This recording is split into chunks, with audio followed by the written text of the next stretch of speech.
Hi friends, నమస్తే. మీ శ్రీలహరి అండి. బాగున్నారు? ఎలా ఉన్నారు? నేను బాగున్నా. మీరు బాగున్నారా? మీరు బాగుండాలి నేను కోరుకుంటున్నానండి. ఈరోజు నుంచి ఒక టమాటాలు 10 టమాటాలు తీసుకున్నానండి. ఒక కట్ట కొత్తిమీర తీసుకున్నా, కాసిన పచ్చిమిరకాయలు తీసుకున్నా. చక్క టమాటా చక్క నీటికి కడిగేసుకొని చిన్న చిన్న ముక్కలుగా కోసేసుకున్నామండి. ఈ పచ్చిమిరకాయలు కూడా చక్క తొడాలు వేసుకొని చక్క నీటికి కడిగేసుకున్నాం. కొత్తిమీర కూడా శుభ్రంగా బాగు చేసి ముక్కలుగా చేసి చక్క మనం ఈరోజు టమాటా కొత్తిమీర చట్నీ చేసుకున్నామండి. ఇది కొంచెం చూసారా, టమాటా ముక్కలు చిన్న చిన్న ముక్కలుగా కోసుకున్నానండి. పచ్చిమిరకాయలు కూడా చిన్న చిన్న ముక్కలుగా కోసి కొంచెం ఆయిల్ వేసుకొని దీన్ని మగ్గ పెడదామండి.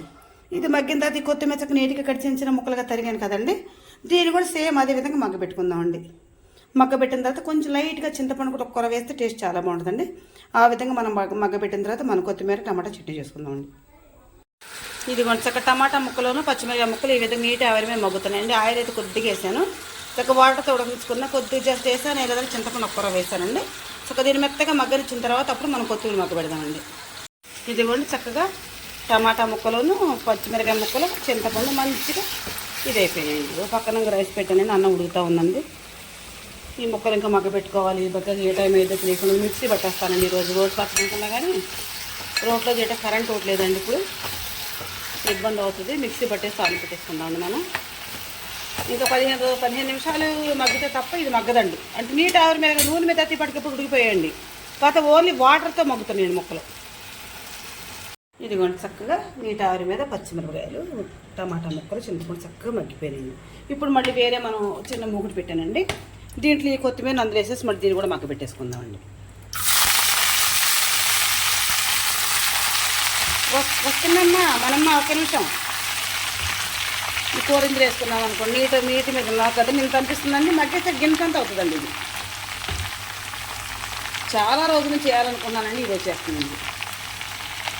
మా బాబు తీసుకొచ్చాడు, మమ్మీ కొత్తిమీర చట్నీ చేయవమ్మని తెచ్చాడని చేస్తున్నానండి ఈరోజు. దీని ఏదైనా మూత పెట్టుకున్నాను. మూత పెట్టుకుని చక్కగా కూడా మగ్గిపోతుంది.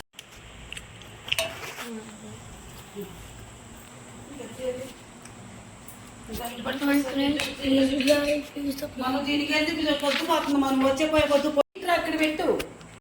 ఇదిగోండి చక్కగా కొత్తిమీర పచ్చిమిరకాయలు టమాటాలు చింతపండు ఈ విధంగా మగ్గింది. ఇది జార్లు వేస్తున్నాను. తప్పు ఇటు చక్కమంట ఎక్కువ అవడం వల్ల కొంచెం బరి వేస్తుంది గిన్నె.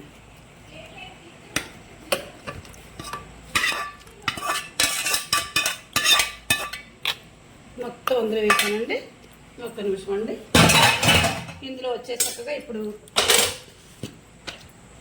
కాస్తంత పసుపు,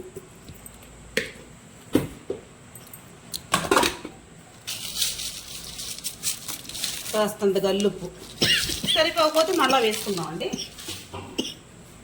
ఇదిగోండి కాస్తంత వెల్లుగబ్బాయి దిగుమని, కాస్తంత జీలకర్ర. చక్కగా దీన్ని 2 తిప్పులు తిప్పుదామండి, మరి గుజ్జు గుజ్జుగా కాకుండా. ఒక్క నిమిషం మనం తిప్పుదాం, కట్ చేసి మనం చట్నీ చూసారు. ఇదిగోండి ఈ విధంగా చక్క మిక్సీలో 2-3 తిప్పులు తిప్పానండి. చక్క మెత్తగా నలిగింది. దీన్ని తాలింపు పెట్టేసుకుందామండి. కరివేపాకు వేస్తాం. ఇదిగోండి కాస్తంత కరివేపాకు, కాస్తంత ఎండుమిరపకాయలు ఆయిల్ వేసుకొని వేడి చేసుకున్నామండి. ఇదిగోండి ఎండుమిరపకాయలు వేసాను. ఎండుమిరపకాయ చక్క నల్ల సన్నాలు కానండి, తెల్ల సన్నాలు చక్క. ఈ చట్నీ పుల్లగా ఉంటుంది కదండి. ఇందులో ఆయిల్ దిగుద్దుగా అసలు ఎండుమిరపకాయ కొరుకుంటే అమ్మ టేస్ట్ ఉంటుందండి. చూస్తారా చక్కగా. అదిగోండి కరివేపాకు. ఈ తాలింపే వేరు కదండి, ఇదేనా ఈ తాలింపు సూపర్ ఉంటుంది కదండి. ఇదిగోండి ఇప్పుడు మనం ఇందులో ఈ చట్నీ పోసేస్తాం. ఓకే, ఇప్పుడు మనం గుమ్మగుమ్మలాడి కొత్తిమీర టమాటా చట్నీ రెడీ.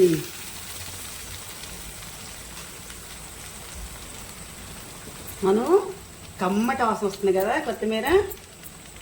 చూడు సూపర్ ఉందే. నేను చేసే విధానం మీకు నచ్చినట్టయితే నాకు ఒక లైక్ ఇవ్వండి. Please subscribe.